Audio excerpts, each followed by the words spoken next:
Muy buenos días a todos. Buenos días. Bueno tenerles en esta mañana que estamos concluyendo nuestra serie de predicaciones y preguntas. Estamos en nuestra serie Si yo muero antes de despertar, y hoy vamos a ver más bien cómo atender, cómo acompañar a las personas cuando han tenido una pérdida de un ser querido. Creo que es muy importante que todos aprendamos esto. Pero antes de ello, vamos a responder un par de preguntas que me han hecho durante esta serie. Seguro hay muchas más con respecto a este tema. Una pregunta que me mencionaron es, bueno, allá en la resurrección, ¿con qué cuerpo vamos a resucitar? Si es un bebé, si va a ser adulto, o si es una persona mayor, va a ser más joven, o igual. Bueno, la Biblia habla sí de una naturaleza de un cuerpo, pero diferente. Y vamos a ver qué dice, eso no está en sus bosquejos, pero pueden anotar la cita, 1 Corintios 15, 42, habla de esa realidad de un cuerpo que va a resucitar. No es como algunos grupos mencionan que es un espíritu, que es algo así. No, vamos a resucitar. Parte de la esperanza implica la resurrección del cuerpo. Dice el verso 42 de 1 Corintios 15. Así sucederá también con la resurrección de los muertos. Lo que se siembra en corrupción, resucita en incorrupción. Lo que se siembra en oprobio, resucita en gloria. Lo que se siembra en debilidad, resucita en poder. Se siembra un cuerpo natural, resucita un cuerpo espiritual. Si hay un cuerpo natural, también hay un cuerpo espiritual. Lo que menciona aquí fundamentalmente no dice tanto esos detalles, es que si va a haber un cuerpo de diferente naturaleza, que no se va a dañar, no se va a afectar, que va a ser fuerte, sano, etcétera, etcétera. Él no dice mucho más. Algunas personas al respecto también me decían, bueno, sobre todo una dama que estaba muy preocupada por sus arrugas. Dijo, bueno, ¿y eso qué? Porque le habían asustado y le habían dicho, mire, si el Señor Jesús, cuando resucitó y se le apareció a sus discípulos, mostró sus llagas de los clavos de la cruz, entonces que mis arrugas y la cirugía de la vesícula y todo eso se me va a notar. Bueno, creo que la naturaleza del cuerpo del Señor Jesús en esa resurrección tal vez puede cambiar en la ascensión, o tal vez forma parte de los misterios del cuerpo resucitado, que en el caso del Señor Jesús quiere mostrar esa realidad, que Él ha sido el Hijo de Dios, el que vino a este mundo y que murió en una cruz. Pero lo fundamental que habla este pasaje y otros es de un cuerpo, sí, no como este cuerpo natural que se desgasta, que se afecta, sino un cuerpo completamente sano. Muy bien, entonces hasta allí no dice mucho más la Biblia. También se menciona otra pregunta que generó este tema es, bueno, ¿qué dice la Biblia con respecto a esto del arrebatamiento? Que inclusive hay series de cine, televisión, donde muestran que los cristianos en determinado momento, antes que venga el Señor Jesús por segunda vez, que ¡prum!, pues los que estén vivos van a desaparecer y aparecer por allá en el cielo, y aquí esto se va a desbaratar mientras eso ocurre. Bueno, el único pasaje que habla con respecto a este tema es 1 Tesalonicenses 4:17, ustedes lo pueden anotar, donde dice, luego los que estemos vivos, los que hayamos quedado, seremos arrebatados junto con ellos en las nubes para encontrarnos con el Señor en el aire, y así estaremos con el Señor para siempre. Muy bien. creo que hay que aclarar algunas cosas de ese texto. En este texto no está en la realidad que mencione que este texto está, mejor dicho, en la segunda venida del Señor Jesús, en el contexto de la segunda venida. No que haya un anticipo, alguna cosa que ocurre antes y que la iglesia va a desaparecer mientras se acaba esto y viene una segunda venida. No está en ese contexto. Bueno, tampoco la palabra arrebatamiento no significa lo que nosotros pensamos, eso de que ¡pum! Aquí estamos y ¡pum! Desaparecemos allá. No se refiere a eso. Se refiere, es un término que se utilizaba en el término militar o real, que cada vez que iba a llegar una autoridad a un pueblo o un militar importante a un sitio, salía un grupo de personas en avanzada a recibirlo, como preparando, como cuidando de la llegada de ese personaje importante. Ese es el mismo término. Y aquellos que en ese momento estén vivos formarán parte de una especie como de calle de honor. No se refiere tanto a la realidad que vamos a aquí como despumarnos y por allá aparecer en otro lado. No se refiere a eso, se refiere más bien en que aquellos del pueblo del Señor, cuando Él venga, se reunirán con los muertos resucitados en esa llegada. No dice tanto de que va a ser así, sorpresiva y algo más. Esa palabra no se refiere tanto al sentido que nosotros les damos. Muy bien, de esto hay muchas preguntas. Pero bueno, el Señor nos ha revelado lo que nosotros necesitamos saber por ahora para guardar esa esperanza. Muy bien, vamos entonces hoy a hablar con respecto a este tema de cómo acompañar a aquellas personas que han sufrido una pérdida de un ser querido, una pérdida significativa, tal vez se puede utilizar. Creo que es importante orar para que el Señor nos dirija y nos transforme en el día de hoy. Señor nuestro, gracias por tu presencia, por tu provisión de consolación. Gracias porque eres el Dios de la consolación. Que, como dice el título de este sermón, aunque no sabemos qué decir en situaciones así, tú sí eres el Dios que sabe llegar al corazón de las personas que sufren y atenderlas. Señor, pedimos que nos ayude, nos enseñes a cómo poder ser más compasivos, cómo realmente apoyarnos unos a otros en los momentos de dificultad. En tu nombre oramos, dándote gracias. Amén. Amén. Generalmente cuando una persona está experimentando una pérdida, por ejemplo, un familiar cercano, una de las cosas que uno siempre le pregunta a la persona a la cual tiene esta pérdida, le dice: ¿cómo estás? ¿Cierto? ¿Cómo te ha ido? ¿Cómo estás? ¿Cuál es la respuesta cortés que la persona generalmente da? Bien, ahí vamos, el Señor ahí me va fortaleciendo y bueno, yo lo entiendo que es por cortesía, también porque decir, no, si me desbarato aquí y me pongo a llorar, pues de pronto hago sentir mal a la persona que me pregunta. Pero en general, esa respuesta cortés generalmente no va acompañado de los mismos sentimientos en la realidad. Hace algún tiempo un amigo, como era cercano, lo llamé porque no vive en esta ciudad y dije: bueno, ¿cómo estás? No, igual fortalecido el Señor. Bueno, cuéntame, ¿qué estás sintiendo? Y él empezó a hablar lo que creo que normalmente las personas empiezan a sentir dentro de una reacción de pérdida. Yo digo, no solamente de un familiar, a veces pérdidas grandes, económicas, salud o algo así.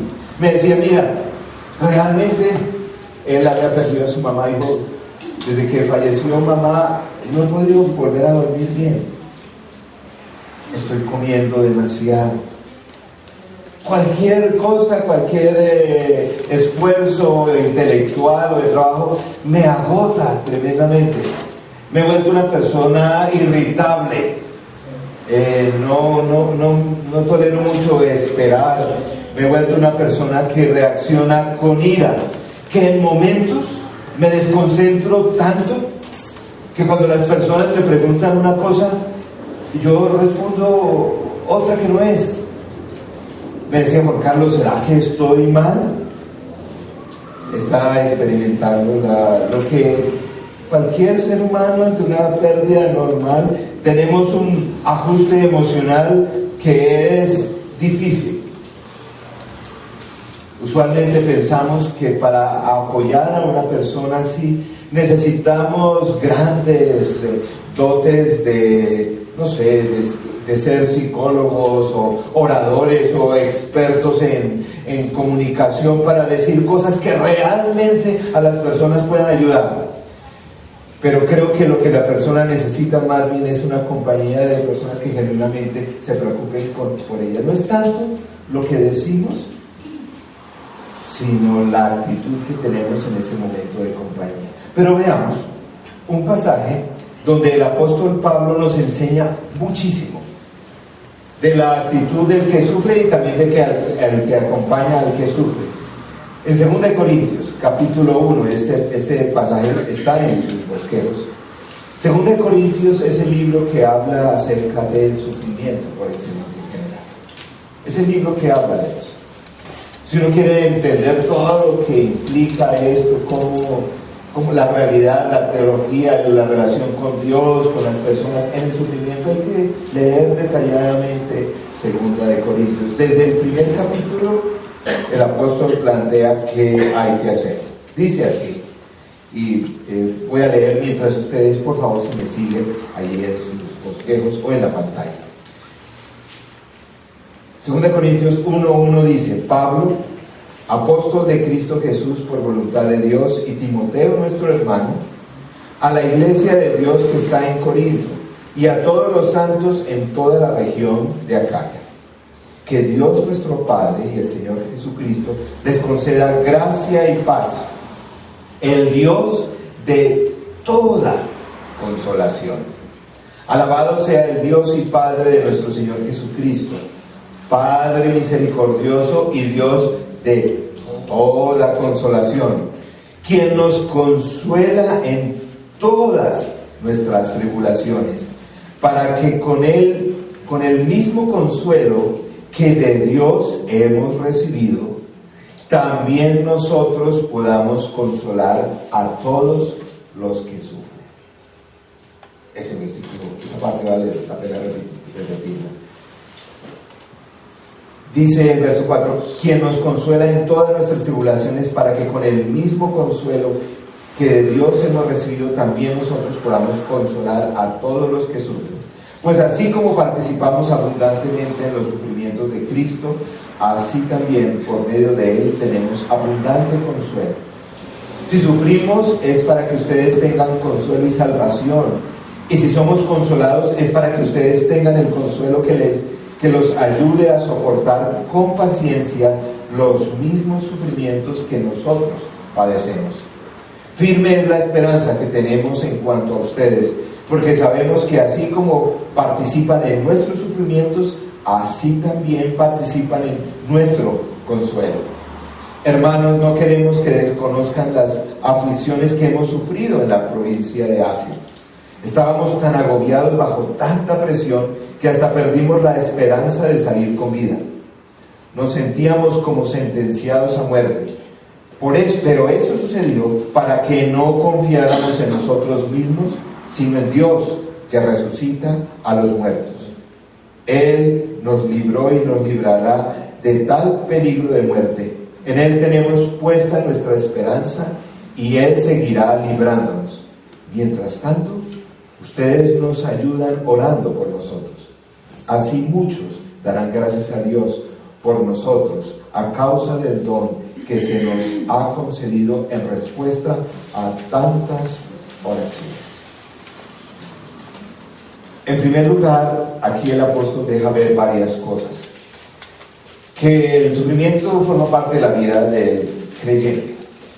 En la vida hay sufrimiento por el pecado nuestro, el pecado de otros y en general el pecado de la humanidad que ha afectado este mundo. De pronto vienen enfermedades, muertes, accidentes, y a veces sin realmente uno tener alguna participación directa. Me explico. Por ejemplo, hace un par de semanas escuchaba un grupo de turistas que fueron a visitar el país de China, estuvieron en unas granjas y se contagiaron con un virus de las aves y regresaron a Canadá y la mitad de ellos murieron por una enfermedad respiratoria. Son cosas que ocurren así. Este accidente bien mencionado en los medios en Bogotá, de este bus de transporte integrado que de pronto parece que perdió los frenos y por el camino arrolló a mucha gente, y eso forma parte de la realidad de la vida, dice el apóstol Pablo. Pero creo que él mismo dice, miren, ante esa realidad tú puedes escoger no tanto no sufrir, sino escoger qué hacer con el sufrimiento que estás teniendo. Y el apóstol dice, el Dios de toda consolación que me ha consolado en medio de este sufrimiento, yo elijo consolar a otros. Tal vez no podamos elegir cuándo o no nos visite el sufrimiento, pero sí podemos elegir qué hacer con ese sufrimiento.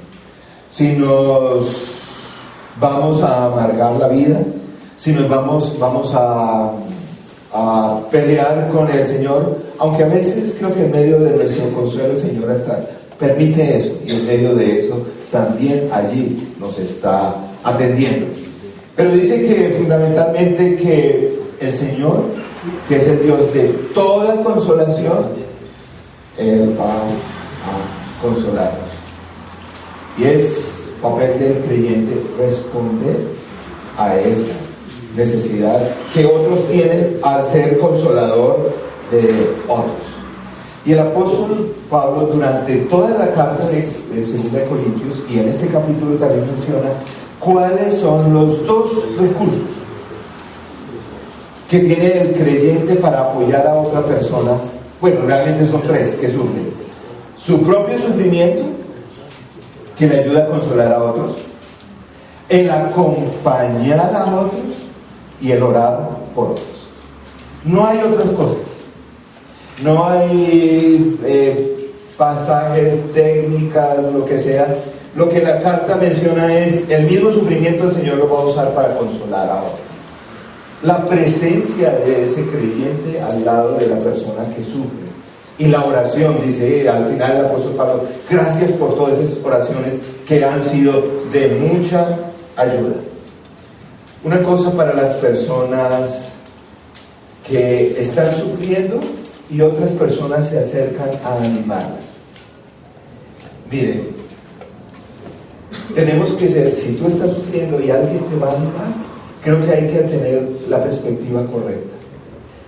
Ninguna palabra que las personas nos digan, la palabra misma, ¿no? Versículo de la Biblia, será lo suficientemente poderosa para quitarnos el dolor.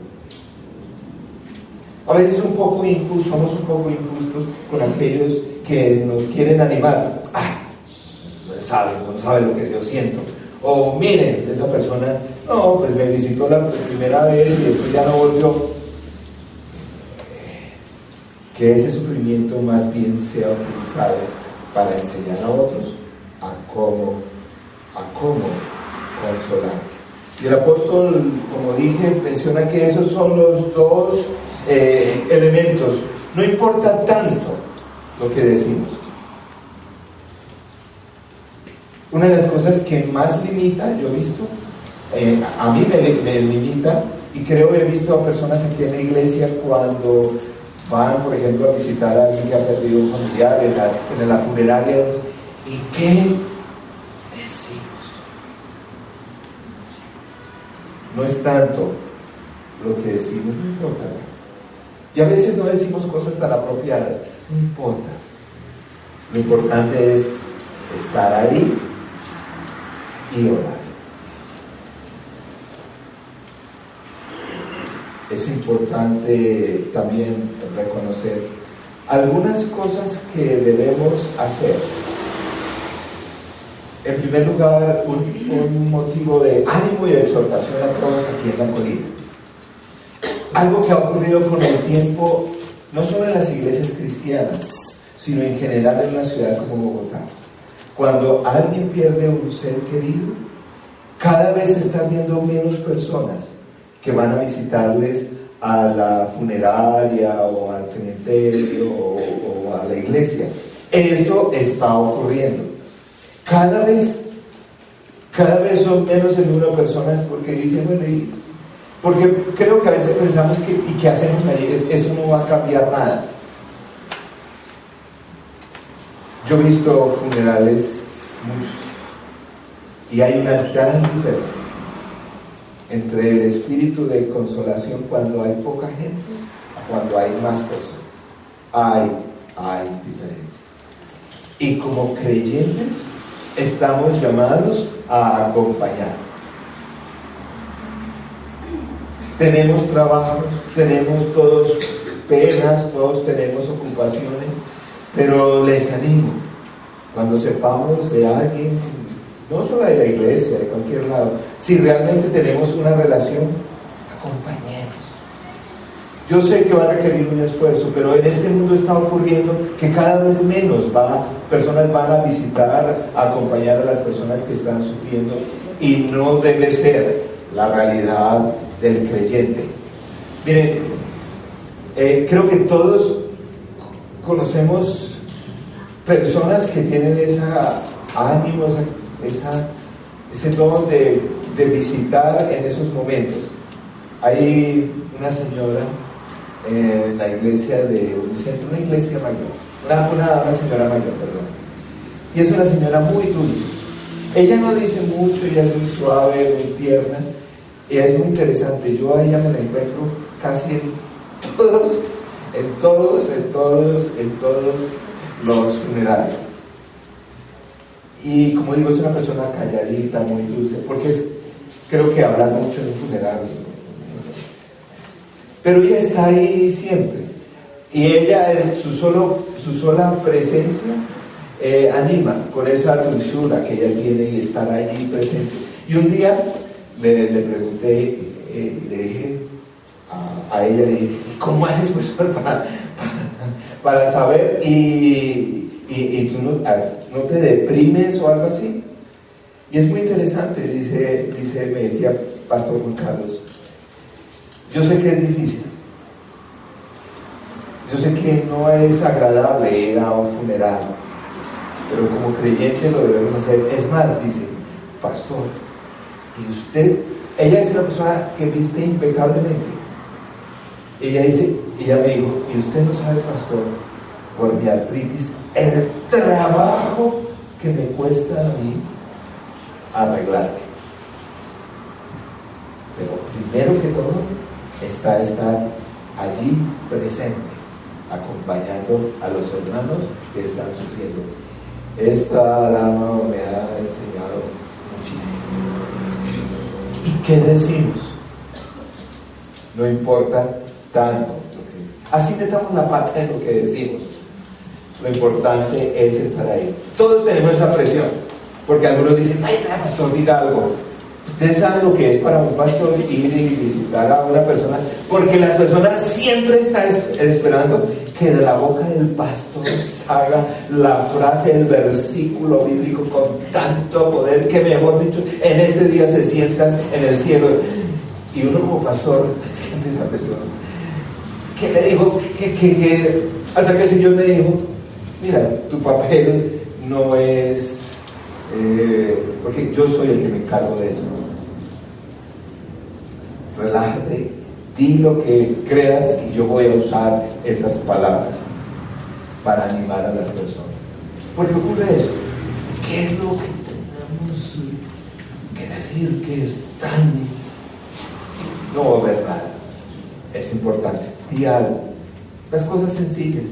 Lo siento, te amamos, te queremos acompañar. Estoy aquí para lo que pueda servirte. No sé. Las pequeñas cosas ayudan mucho. Es importante nuestra presencia. Pero ¿qué hacer?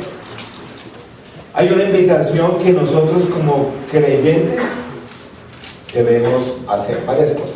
Una,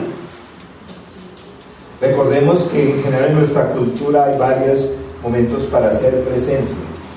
En la funeraria, en la iglesia y en el cementerio. Generalmente en nuestra cultura hay esos tres espacios. ¿Saben? Quiero animarles como creyentes, si sienten, si les parece bien dar flores, está bien. Está bien. Porque yo no sé, una vez escuché a una persona en una funeraria, de un funeral de un hermano en la fe cristiana, que dice, pues que los cristianos no damos flores.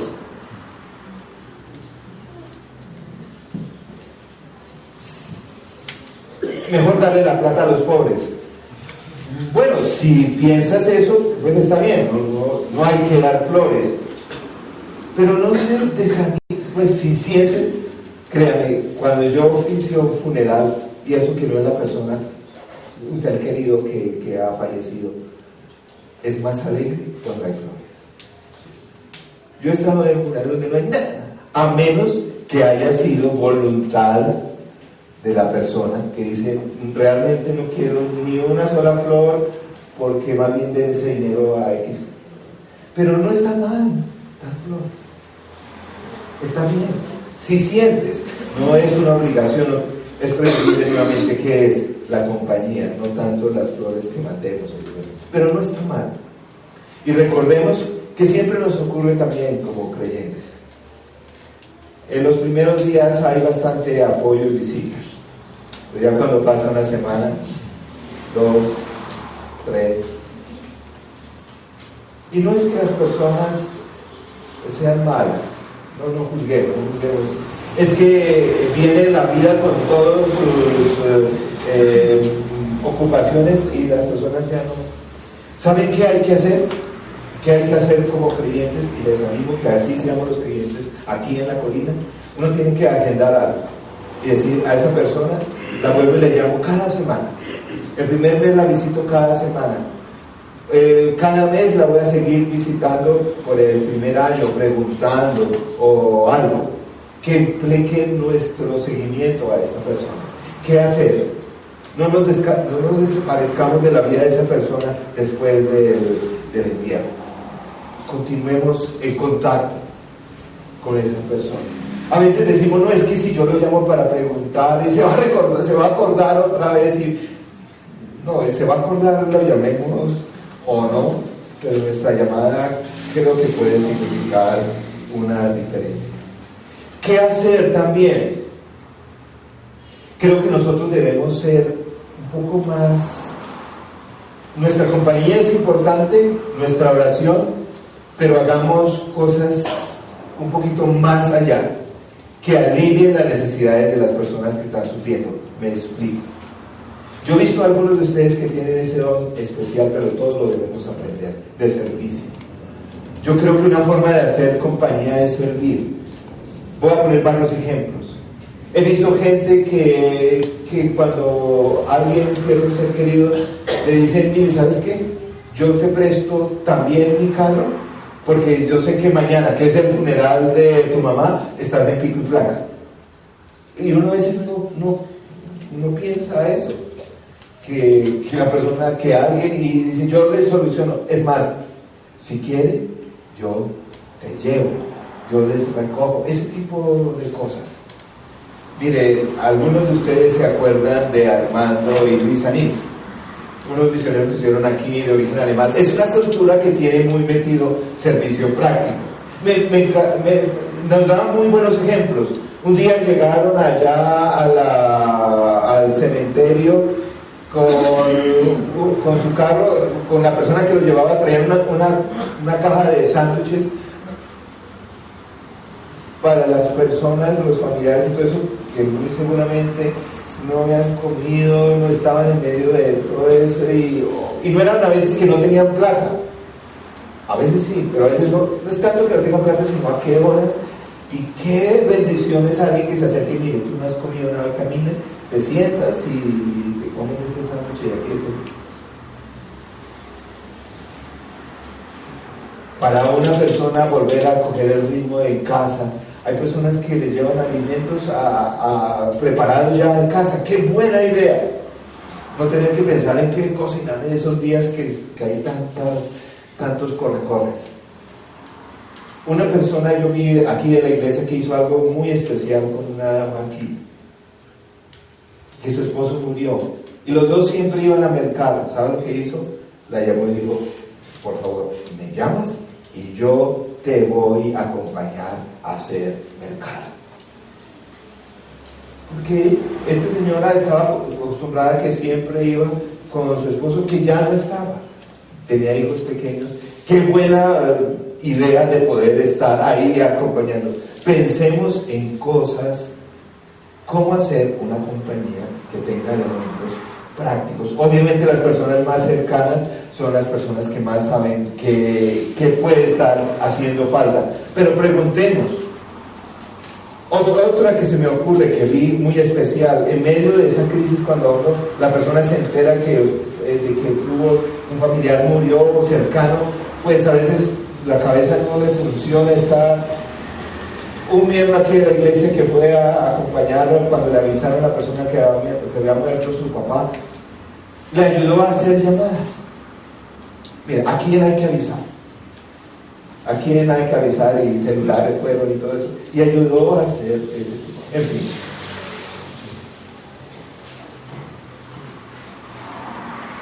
Dos cosas son importantes. Es lo que realmente podemos hacer. Acompañar y orar. Y dice el apóstol Pablo que nuestro sufrimiento, yo creo que él dice, yo voy a utilizar mi sufrimiento para consolar a otros. Y yo creo que él fue consolado por Dios, y adivine a través de qué. Yo creo que de otros que le consolaron a él. Yo creo que de una forma sobrenatural nos recibimos la consolación de Dios. Creo que a veces, no muy frecuentemente, manda ángeles. La Biblia muestra eso. Pero creo que la mayoría de las veces el Señor nos consuela a nosotros a través de la presencia de otra persona, de otro creyente que está al lado. Algunas cosas que no hacer, tal vez que no decir. Creo que no ayuda, si uno lo dice que no ha perdido el ser querido, que uno le diga, bueno, por lo menos ya dejó de sufrir. Si lo dice la persona que está sufriendo, está bien, pero que uno, yo creo que no. Por favor, no ensayemos ser poetas.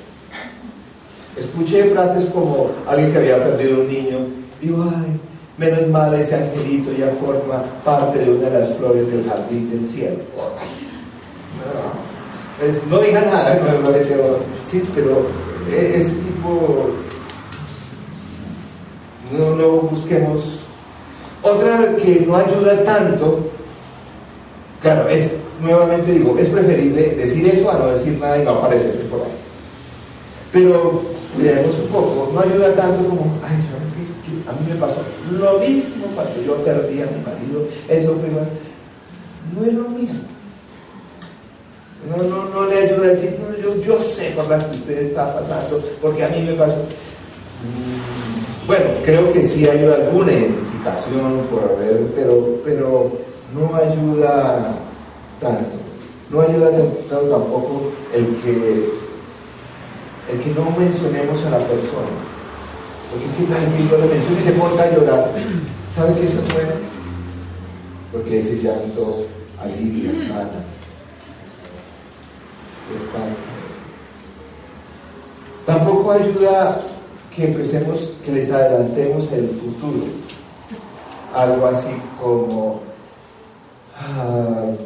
bueno, hay que ahora de en adelante seguir cuidando de tu mamá, porque qué bueno, pues tu papá partió, pero tienes a tu mamá.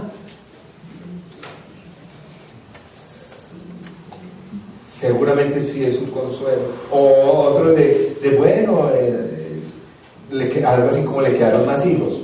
Pues no funciona nada de eso. De pensar las cosas que la persona tiene para seguir adelante. lo saben. ¿Qué debemos hacer? Acompañar y orar. ¿Y saben una cosa en cuanto a la oración cuando acompañemos? No tenemos que hacer en cada oración, en cada visita, como una especie de culto. Porque a veces las personas, una señora me dice, ay, pastor, es que ya ha tenido como el cuarto grupo de la iglesia y todos cantan y todos vienen. Entonces, sí me entienden. No es que la persona quiera ser desagradecida, sino que es que 10 minicultos por cada visita, no. Ponemos allí, está bien acompañar. Hay una cosa que hay es muy especial, por el cual nosotros debemos estar al lado de los que sufren. La compañía del creyente a una persona que sufre es una compañía especial que ningún otro ser humano puede dar.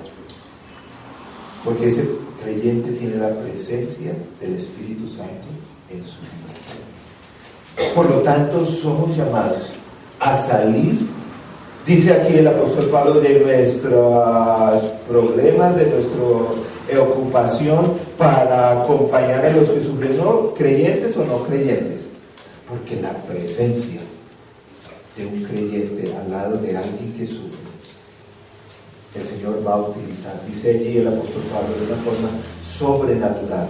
El consuelo que hemos recibido de Dios va a partir sobrenaturalmente a ser consuelo para otros.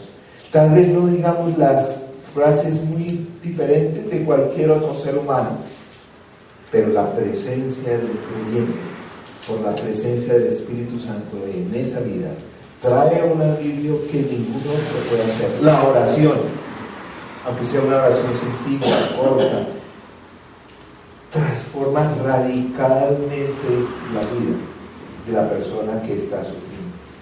Sí, yo no le puedo devolver la vida del ser querido, eso es obvio, pero la presencia y la obra sobrenatural de nuestro Dios a través de cada creyente es algo que trae inmensa consolación siempre. Que el Señor nos ayude a ser agentes de compañía y oración en medio de pérdidas.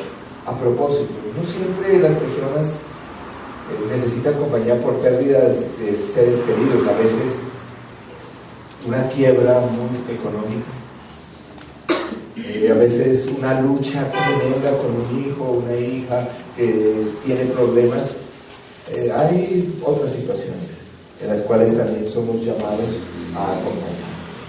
Que el Señor nos ayude. Todos sufrimos. El Señor Jesús sufrió.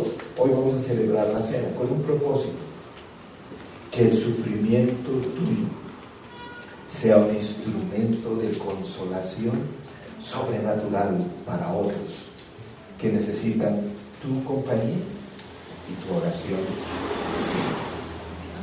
Que el Señor grabe eso en nuestro corazón. Eso hace toda una diferencia. Somos llamados a consolar porque hemos sido consolados por el Padre de toda consolación, dice el texto. Vamos a orar y vamos a pedir que el Señor nos dé ese amor, que en medio de todos los problemas que todos tenemos, sufrimientos, que decidamos no entrar en la amargura, sino que ese sufrimiento nos ayude para consolar sobrenaturalmente a otros, a través de una compañía que hace muchas cosas prácticas y a través de nuestra oración. Señor nuestro, gracias porque eres el Dios, dice aquí tu palabra, de toda consolación. Señor, hoy celebramos la cena mostrando que eres el Dios que se ha identificado tanto con el sufrimiento y el pecado del hombre, que envió a su propio Hijo para sufrir y morir por nuestras culpas y pecados. Señor, gracias por eso. Señor, gracias que adoramos a un Dios que resucitó y que nos ha enviado su Santo Espíritu para consolar. Señor, te damos gracias porque en este mundo hemos encontrado tu consuelo. Te rogamos que nos des un espíritu, una sensibilidad que sepa acompañar y orar por el que sufre. Señor, ayúdanos a esto. Señor, perdónanos las veces que hemos sido como indiferentes, como distraídos, tal vez egoístas en cierto sentido, porque no compartimos de la consolación que tú nos das con otros. Y Señor, te rogamos que así como tú tomaste la iniciativa de enviar a tu Hijo Jesucristo, Señor, que nosotros tomemos la iniciativa de consolar, de acompañar y orar por los que sufren. Señor, permítenos celebrar la cena, agradeciendo que eres el Dios de la consolación. Y también ayúdanos a que esta cena nos transforme en personas que podamos con nuestra presencia consolar y con nuestra oración también consolar y bendecir a otros. En tu nombre oramos. Amén. Amén.